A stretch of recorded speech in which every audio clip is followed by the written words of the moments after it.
Hi, everyone. Judge Andrew Napolitano here for Judging Freedom. Today is Thursday, March 27th, 2025.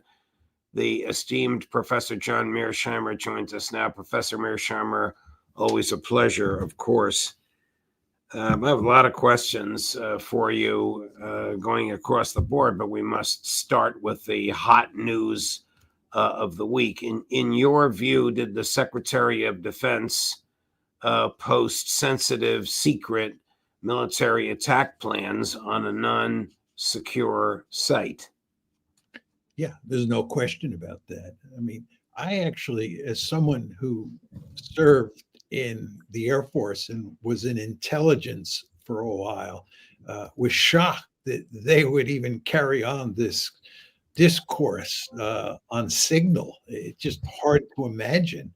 One would think all the protocols tell people at that level and tell their assistants as well who work with them that this is verboten. You just don't do this. And the fact that they were carrying on this conversation and putting what has to be secret war plans on the site is just hard to believe. And then, of course, they're playing games with words, Professor Mearsheimer. Oh, it wasn't classified. It wasn't classified. So some things are secret. You know this better than I, whether they're classified or not. Military attack plans, giving the time, giving the equipment to be used, are, of course, secret. Whether the Secretary of Defense has signed a formal document characterizing them as classified or not. Don't you agree? Yeah. I mean, their claims failed the common sense test. And two of them claimed, this is Director Gabbard and Director Ratcliffe, under oath, that nothing involving the military was posted on this site. I'll tell you, I often think about what's happened to the concept of truth in our society. People just lie all the time. They deceive all the time. They spin all the time. You don't know what to believe anymore. This is a tragic situation. And by the way, where it's most apparent is when it comes to Israel, right? Because there you're just not even allowed to talk about how Israel, does this or does that, or how the Israeli issue relates to this issue or that issue. It's just sort of ruled out of court. And the end result is people end up speaking in oblique ways about the issue at hand. The level of dishonesty in our society is really just stunning. Well, now the government is fostering this. We'll get to this in a minute, but yesterday they, in this notorious and horrifying video, where 6 masked police from the Department of Homeland Security stopped this Turkish grad student on the street, wouldn't answer her questions, wouldn't say who they were, what they were doing. They just grabbed her arms and handcuffed her and whisked her away. And then they said that they were with Homeland Security. They never filed any documents. They didn't return the lawyer's phone calls, and she ended up in the same place in Louisiana where the young man from Louisiana, a place where she's never been, same place where the young man from Colombia was. But we'll get back to that in a minute. I point that out to underscore your argument about the things that happen to people when they speak freely. She wrote an op-ed in a student newspaper saying that the government of Prime Minister Netanyahu had denied food, water, medicine, and electricity to the people in Gaza. A truthful statement. Anyway, back to this thing with Hegseth. If you define espionage the way the federal criminal statutes do, the failure to keep safe secret information entrusted to you, the willful or negligent. It's the rare federal statute that permits a prosecution on the basis of negligence as opposed to intent. The willful or negligent failure to keep safe secret defense materials entrusted to you. Did the Secretary of Defense commit espionage? Well, I would leave that for the lawyers and the judges because I don't know the technical details. I mean, it sounds like espionage given what you said, but when it comes to lawyers and judges, I'm never too sure, on what basis. Understood. And I don't want to put you on the spot, and I can certainly answer that question. The answer is yes. But to my dismay, about 2 hours ago, the Attorney General said there will be no criminal investigation. I don't know if that's her decision, if that's FBI Director Patel's decision, or if that decision came from the White House. But you're not surprised by that, are you? No, I'm not surprised at all. There's a young man, Jack Teixeira, who's sitting in a federal prison for 20 years because he shared this kind of information with his own email group, not with the public, but with his own email group. It wasn't nearly as relevant, nearly as specific as what Hegseth did. So in Donald Trump's America, it depends on who you are, not what you did, if you get prosecuted. It's not just Donald Trump, though. I mean, the problem is bigger than Trump, right? There's something fundamentally wrong in this country. It goes back, many, many years in many administrations. This is not to defend Trump for 1 second. And one could argue that what they're doing with ICE now is, a giant leap forward in terms of our dissent. But nevertheless, the problem is very deep here. And I don't know how we're going to get out of this mess that we're in. The problem is very deep. Jefferson predicted in 1826 that shortly before he died, that on the long march of history, liberty shrinks and government power grows. We're seeing government power today, the likes of which we've never imagined. It turns out that the identification of the person that they were talking about killing in this series of texts was made by Mossad. Now, that is not mentioned on the text, but two American intelligence agents, unnamed in the article, were quoted by the Guardian of London as saying that Mossad provided the information about who to kill and when to kill. This guy's going to his girlfriend's apartment, and they blew up the apartment building. We have had Pepe Escobar, a regular journalist who's a friend of the show, on, and he was on Monday after this killing. And he demonstrated conclusively that the killing was in a residential neighborhood and they killed civilians. Did you notice, I'm sure you did, Professor, that in all the transcripts of all these conversations between Hegseth and Rubio and Waltz and the others, there was and the vice president, there was never a debate about whether to kill. It was only about when to kill. What is gained by the American military by all this killing? But I'm surprised that you find this surprising. I mean, we are and have been supporting a genocide in Gaza since late 2023. I mean, there's nothing new here. And furthermore, if you look at our behavior in Afghanistan, our behavior in Iraq, our behavior in Libya, our behavior in Syria, the number of people who have died, and here we're talking about civilians, women, right, children, elderly men, is off the charts. I mean, this is just standard fare for the United States of America. If you look at Israel, just how it behaves in the Middle East these days, it's, shooting the works up in countries all around the region, and we support it. Nobody protests. They decide they're going to attack in southern Lebanon, they do it. They decide they're going to attack in Syria, they do it. We decide we're going to attack the Houthis, we do it. We don't care about the Constitution. We don't care about the law. We don't care whether civilians are being killed. I mean, this is the point that we've reached here. So right. I find that there's nothing surprising about this tape.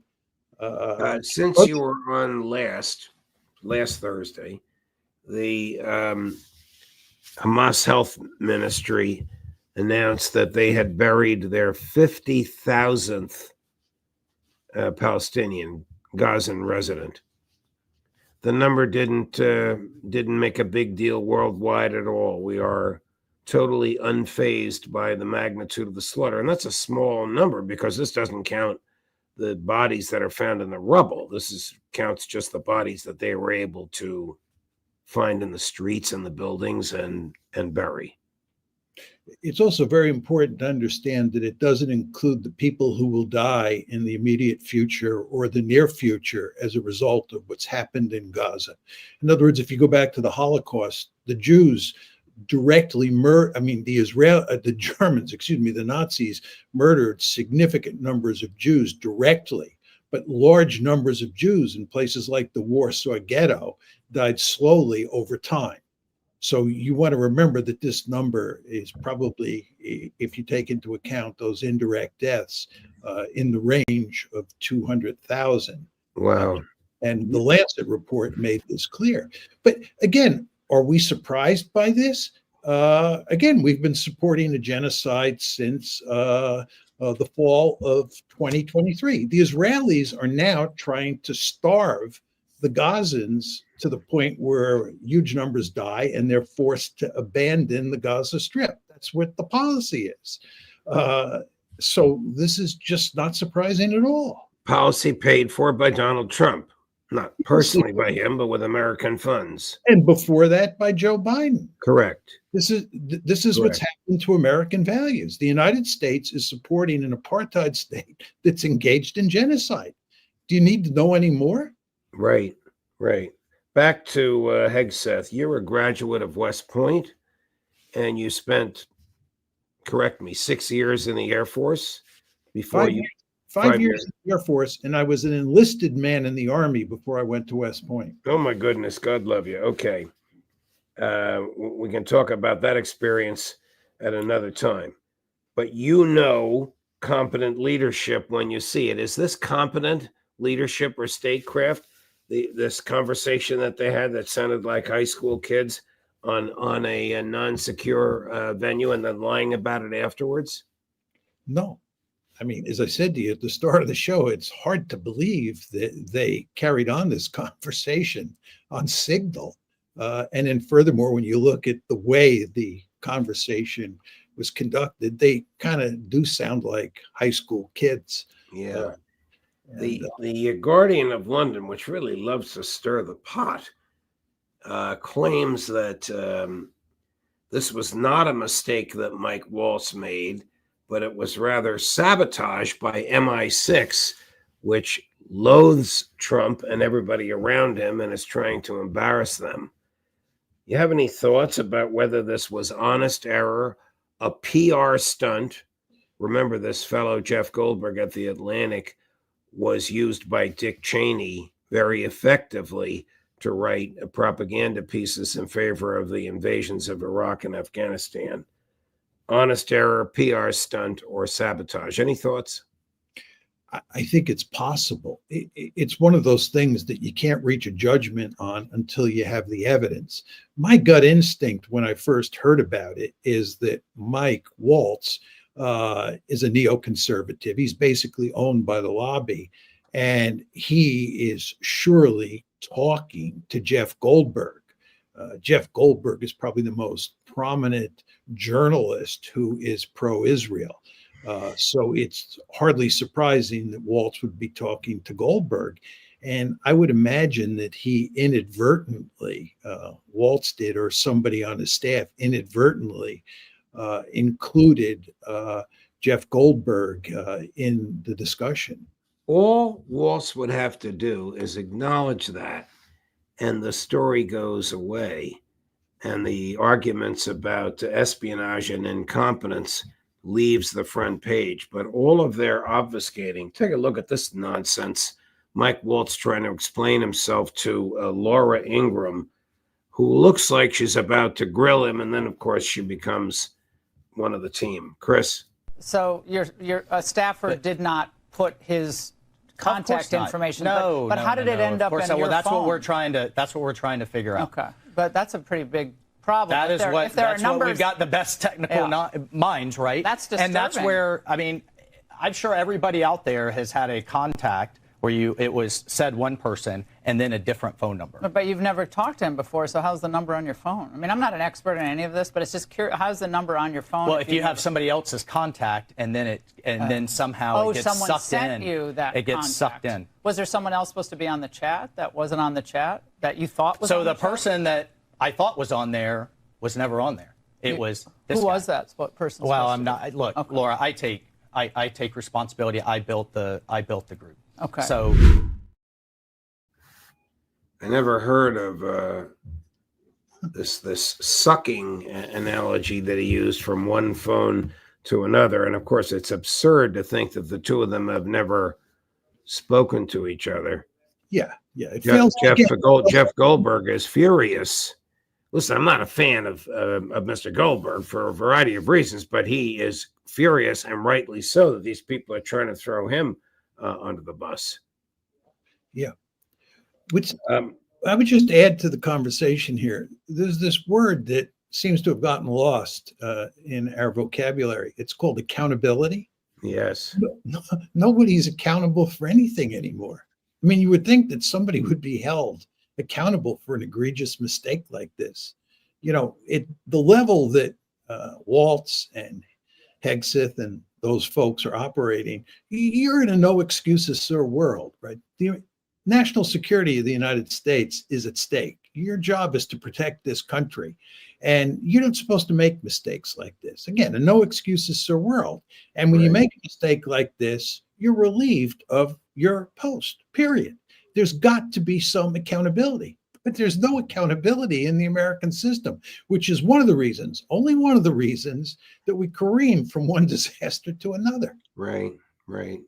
Moving on to Ukraine, Professor Mearsheimer, the president claims, the Russians don't reveal how these things are going midstream, at least they haven't been. But the president claims that there's been progress in the negotiations. I have no reason to dispute that. But at the same time that he says there are progress, that progress is being made in the negotiations in Saudi Arabia, the Europeans are offering to provide a security backup to replace the United States in Ukraine.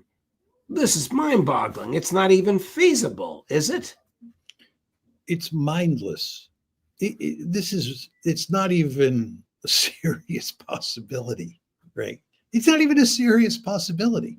They simply don't have the capability.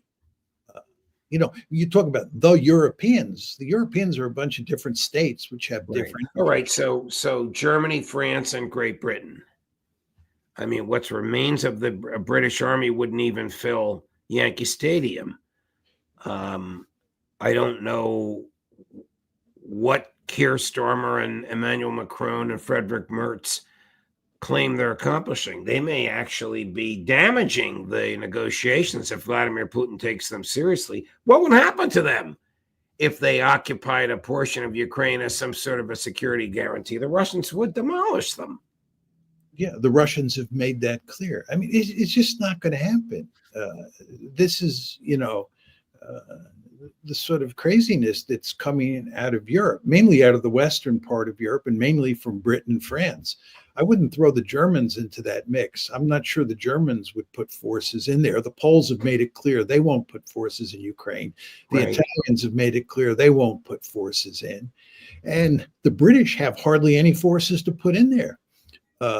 So I would think that whatever the ultimate resolution is, Vladimir Putin is going to stick to his original demands, and that includes no security guarantee for Ukraine, no NATO, no forces there.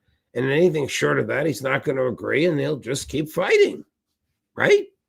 Correct. That's correct. And I think let me put it this way. It appears that the Trump administration is willing to accept Putin's main demands. Right.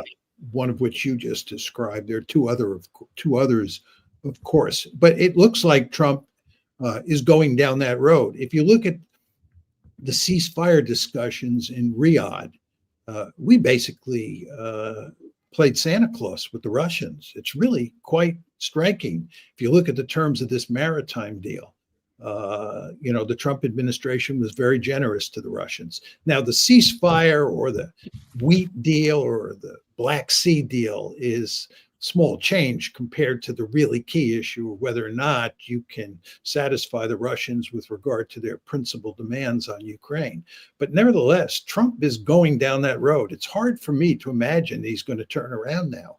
And once you go down that road, you basically have to make the concessions that the Russians demand. When will the Russians stop acquiring real estate? Well, they haven't even conquered. It's very important to emphasize this. They have not even conquered all of the territory that comprises the 4 oblasts that they have annexed. So one would think that maybe by the end of the summer, maybe a bit before then, they will have reconquered, or they will have conquered all the territory in those 4 oblasts. Then the interesting question becomes, what additional territory will they take? Will they take Odessa? Will they try to take Kharkiv?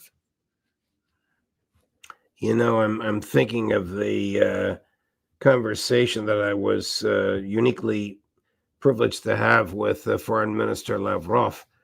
And when I said to him, this is before Secretary of State Rubio came out with some sort of an agreement for a 30-day ceasefire that was agreed to with President Zelensky. This is long before the 30-day ceasefire, or I don't know how long it is, for attacking energy infrastructure. This is long before the maritime cessation of violence. Would you accept any kind of a ceasefire? Looked at me and he went, "Why would we, when we are like this?" Holding his fingers an inch and a half apart. Sort of a universal signal of we're that close to achieving what we want, which is what you have articulated. How close are they to having physically conquered the 4 oblasts that they set out to seize, which in their view is really part of Russia? Well, they're very close. But let me just explain the relationship between a ceasefire and a meaningful peace agreement. The Russian view is we have to get a meaningful peace agreement on the table, and everyone has to agree that we're going to implement it before we have a ceasefire. The Trump administration, on the other hand, and Zelensky want a ceasefire now, a comprehensive ceasefire, and then we'll work out a deal.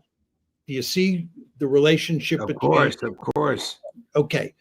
And what the Russians are doing is they're agreeing to these itsy bitsy ceasefires, like we're not going to attack energy infrastructure, and we're going to reinstitute the wheat deal in the Black Sea.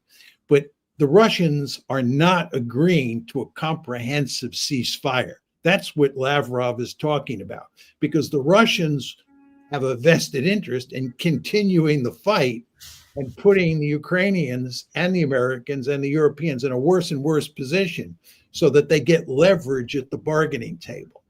Right. So until Trump agrees to the principal demands of the Russians, I believe you're not going to get a meaningful ceasefire. And who knows how much longer the Ukrainian military can last, no matter what weaponry the Trump administration continues in the, I'll call it the Biden pipeline, not to demean Biden, but he's created it. Yeah, I think that's exactly right. It's hard to imagine that Trump is going to go back to Congress and ask for more largesse so that we can keep the Ukrainians fighting. And in fact, I think Trump will tell the Ukrainians, for purposes of gaining leverage over them, that he can't go back to Congress. The votes are not there. So they better wrap this up before they run out of weapons. I think that's a truthful statement, that the votes are not there. Even though Republicans control both houses of the Congress, the votes are just not there. Is the United States preparing for war against Iran? I think we're preparing for the possibility. I don't think we've made a decision to go to war against Iran. And I think if the Trump administration has its druthers, or at least President Trump and the restrainers in his administration have their druthers, we won't. But as you know, the Israelis are putting a huge amount of pressure on us to go to war. And he has all sorts of people in his administration, people he foolishly brought in, who are basically neoconservatives and are joined at the hip with Israel. And they'll put enormous pressure on him as time goes by to attack. Everybody on that Signal chat is an open and notorious Zionist. Every single person, including Tulsi Gabbard. Because they have no choice. I mean, this is America. Well, let me ask you this. Can Donald say no to Bibi? He can say no. Yeah. I mean, he's not running for re-election, and he can say no. Will he say no? Everything that's happened since January 20th, when he took office, tells us that he won't say no, because he's been doing Israel's bidding since then. I guess I should ask, can President Trump say no to Mrs. Adelson? Well, it's the same thing, because Mrs. Adelson and Prime Minister Netanyahu are basically joined at the hip. Well, Professor Mearsheimer, thank you very much. Thanks for allowing me to go across the board on all these topics. It's always a joy to be able to pick your brain. And I hope we can get together for a meal one of these days. We'll figure it out like we did not too long ago. I look forward to that, and I look forward to being back next week. As do I. Thank you, Professor. All the best. And same to you. Thank you. Coming up tomorrow, Friday at 4:00 in the afternoon, the Intelligence Community Roundtable with Larry Johnson and Ray McGovern. And then at 5:00, a special live from midnight in Sana'a, Yemen. Who else? Pepe Escobar. Judge Napolitano for Judging Freedom.